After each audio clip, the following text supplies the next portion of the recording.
Welcome to Secure Money Mindset, the ultimate podcast for financial planning tips and strategies. Our episodes are designed to be concise and to the point, lasting no more than 30 minutes. Each episode features seasoned advisors from Secure Planning Group or an outside financial specialist discussing crucial issues and providing actions to consider when addressing your top financial concerns. We value honesty and transparency, meaning we present both the good and the bad news in a clear and concise manner. Our goal is to provide you with reliable insights and practical guidance. Be sure to hit the follow button to stay up to date with our latest episodes. For more information, please visit our website at securepg.net. Let's dive into this week's episode of Secure Money Mindset.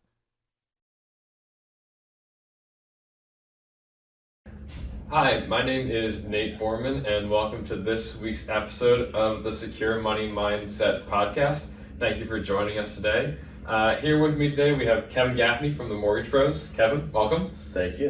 Nice to be here. Yeah, if you wouldn't mind, tell us a little bit about yourself and what you do. Absolutely. So I'm a mortgage professional. I've been with the Mortgage Pros, been in the business for almost 24 years. So what I do is I help people with residential mortgage financing. What that basically is someone who's going to be buying or refinancing their primary house, which is the house where they live in, or a vacation home or a second home, or buying investment properties. Mm-hmm. And that typically will translate into 1 to 4 units or 1 to 4 doors. Usually once you go over that 4 unit, it becomes a commercial, which is not my specialty. So, but yeah, residential financing is what I've been doing for, that's what the gray beard kind of shows people. Yeah. That's how long I've been doing it. So. Where's the gray beard from being the president of our BNI chapter? No, I don't feel like that, but we could be with some of the drama. So yeah, what were some of the things you want to talk about today? I know self-employment, people who are self-employed, it feels difficult to get a mortgage. It feels like impossible sometimes. What's going on here? Yeah, so a lot of self-employed people feel like they can't qualify for a loan. They have this myth of like they're not going to get approved. They're usually tentative to want to give up certain financial documents. They're feeling that their whole life is going to be scrutinized and under a microscope. So there's that myth is kind of blown up with some of the loan programs that are out there today to help self-employed people qualify in ways that are either less evasive to their financial documents, but also number 2, helps them to usually qualify with more income than they would in a normal underwriting calculation when they're looking at 2-year averages of their business and or personal tax returns. Mm-hmm. So. And then what are the ways you can help them? I know you said people don't want them to be invasive, but they're going to need to provide something. So what are they able to provide when you go to underwriting to say, how do we get this mortgage? So to backpedal a little bit, when the standard underwrite is typically you're going to need to be self-employed for at least 2 years. Mm-hmm. You're going to need to provide 2 years of tax returns. So that means they have to be filed tax returns, personal and potentially business. They're going to need to provide us with 1099s, K1s, W2s, as well as business licenses and potentially CPA letters from their accountants.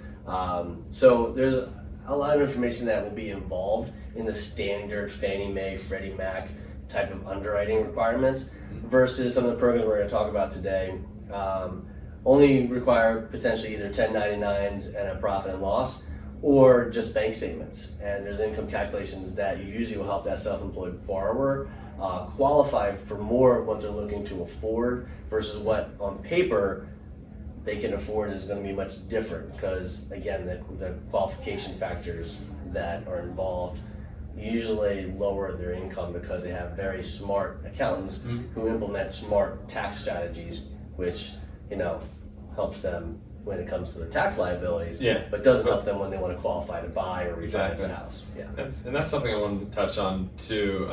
When we're doing financial planning with people, we find it's really important to have relationships with accountants, with people's attorneys, with their mortgage professionals, or whoever's important in their financial picture, because then everybody can be on the same page and say, hey, we're doing this for this purpose.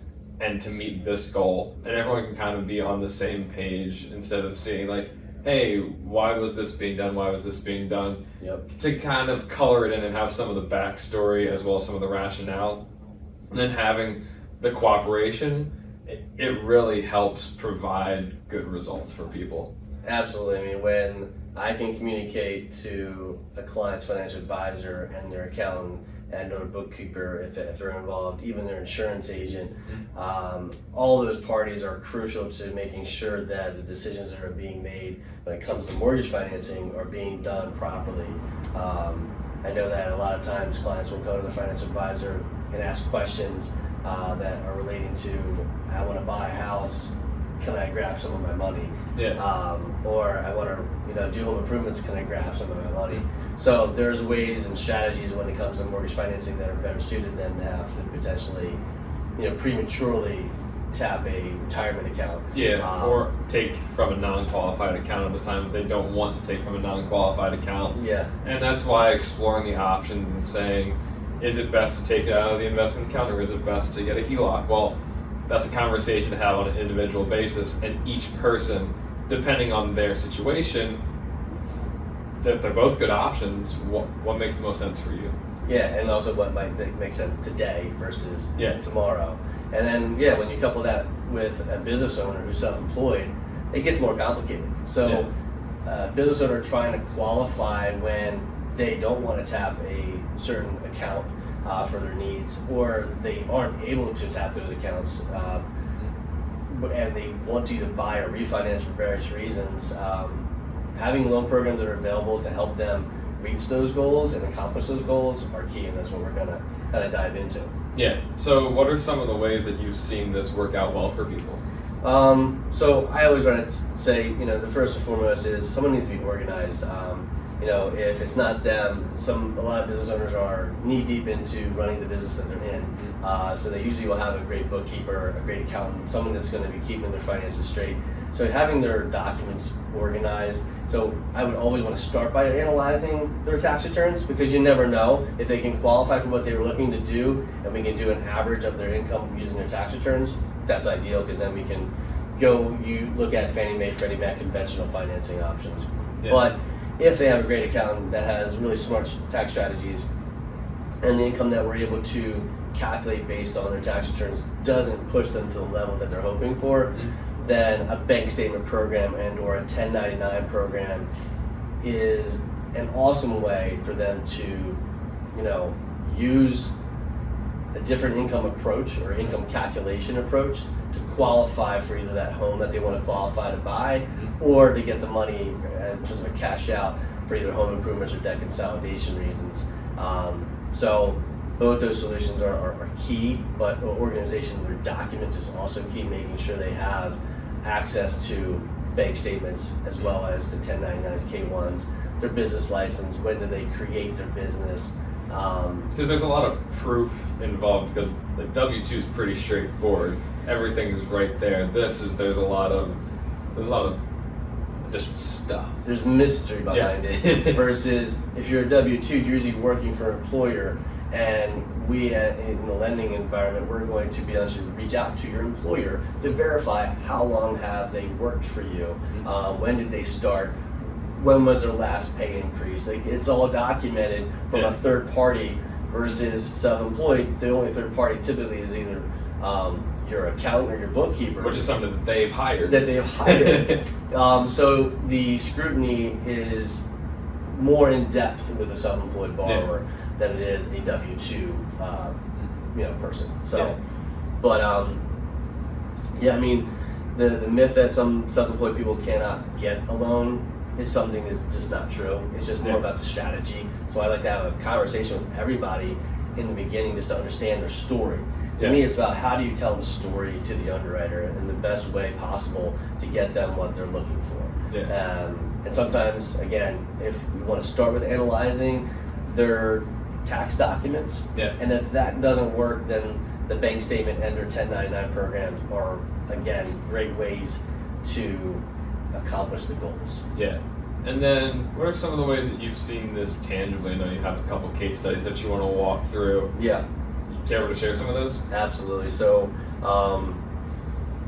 One thing to know, some people just think of as a business owner, like you own your business, like you're an electrician or a plumber or a freelancer or a photographer or something like that, and you're running your business. Well, you could also be a 1099 employee. So that's also in the mortgage world, that is still labeled as a self-employed borrower because you're receiving 100% of the income that you earn being a 1099 employee for somebody else, or contracting out or being a consultant or a freelancer. So therefore that's still labeled the same way as if you actually created your own LLC or S Corp business. You're still in the same boat, floating down the same river. Yeah, and I think that's a good distinction too, because a lot of people might not see themselves that way, especially because they might feel like they work for a company but they're 1099. And I think that's good for them to know, because they might come to go buy a house and they didn't really know that. So the fact that they can then distinguish themselves, even though they're not maybe in their own mind a business owner, the way that they are structured changes things. Yeah, because they might see a 1099 that they earned $100,000 that year.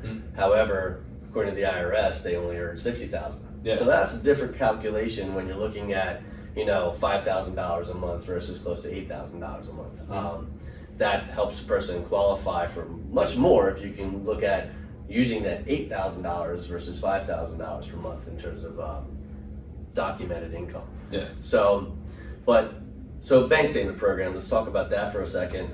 That is one of the most popular ways that business owners are able to qualify, and they usually go on either 12 or 24 month bank statements. And you can either use your personal or your business. I would say most times the business bank statements are going to be, showing the most deposits, because the income is calculated off of your average deposits. So the longer we can calculate that, meaning 24 months, shows more stability, and that's going to give you, in the world of, all right, what is the rates going to be? A better rate, better term than if you were doing it off of 12. But however, you would look at the 12 if you're in a business that the past 12 months have been much more profitable, you've been more successful, your business is growing, then a 12-month average might be a better income that you need than your 24-month average. So qualify for the house that you want. Yes, exactly. So if you wanted that $500,000 or $600,000 house, and that 12-month average gets you to where you need to be, versus the 24-month knocks you down to say $450,000. So there's a way to kind of, analyze a person's situation and see what best fits their needs today. And then every single conversation I have is always going to be, what's the plan for the future? Meaning, can we eventually look at your 2-year average of your tax returns to help you qualify for the conventional loan that's going to give you ultimately the best of the best rates that you can see? But in the one scenario, I had a business owner who she was looking to expand her business. She had 2 stores.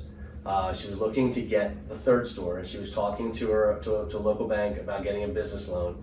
That business loan, had a higher rate, shorter term, much higher payment, and then also wasn't even going to give her all of the funds she needed to purchase the third business location. So she was also talking to her financial advisor about tapping some money too early.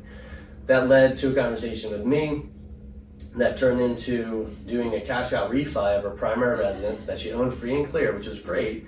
So she was able to do a cash out refi using a 24-month bank statement for her business, buy the 3rd business, which then increased her revenue and everything else, helped her expand her business, so that the plan is, come next year, let's say May or June, we're going to analyze her 2023 and 2024 tax returns to see if the income that is calculated helps her to refinance into a Fannie Mae conventional type of loan at a better rate.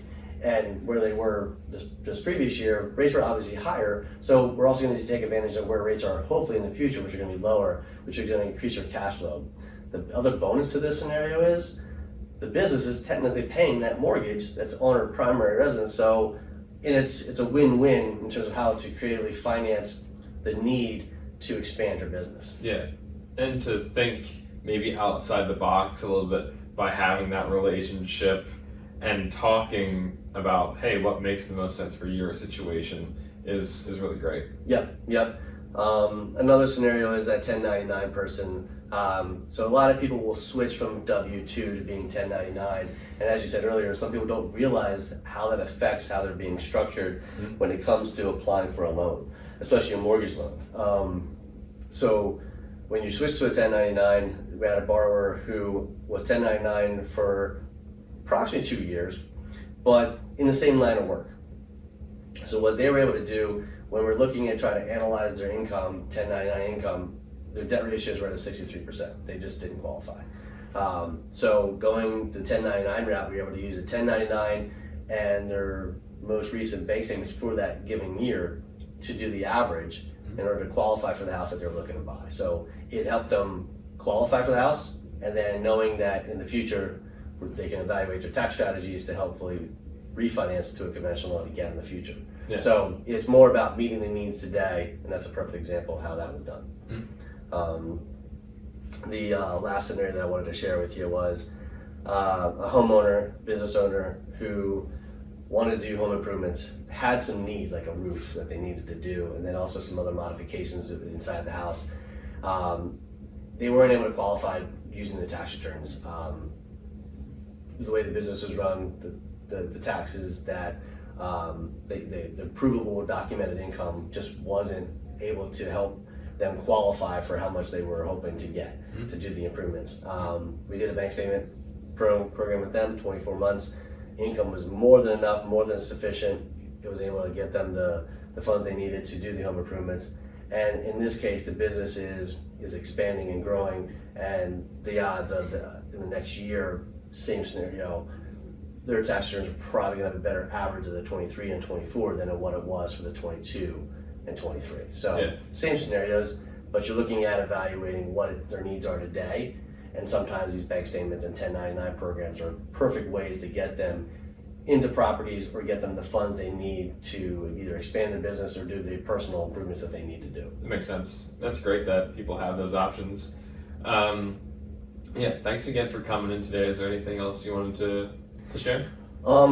Just to tell the audience, if you have questions, free consultation. The biggest thing I tell everybody whenever I'm doing second opinions or just a free consultation is I don't need to pull credit. That's the biggest fear a lot of people have is, oh, if I talk to a mortgage person, they're going to want to pull my credit. They're going to want to, look at everything, and I don't want to have that inquiry. I don't need to pull credit. I can have a good 10 to 15 minute conversation with somebody, learn everything I need to know in order to analyze, give them advice, and plan. The earlier I can plan with somebody, the better is also something I would like to share. So if you're in that situation and you're looking to plan to buy a house or refinance and you're not sure where your business is, we can analyze your tax returns, see what your income looks like today versus a tax return versus a bank statement type of program potentially, and see what would fit today if you needed to buy something, say in the next couple of months versus in the future, what it would look like next year.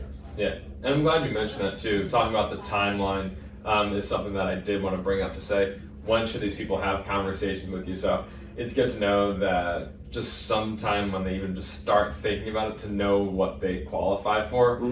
Because as you talked about today, there are a lot of myths. There's a lot of obstacles that people feel like they might face when it comes to this. So I'm glad you're able to come on today and kind of clear some of those up and help people have a better picture of what the options might be for self-employed people / 1099 people and some mortgages. Yep, absolutely. So thanks again for coming on today. We really appreciate it, and we hope you enjoyed listening. We'll see you on the next episode.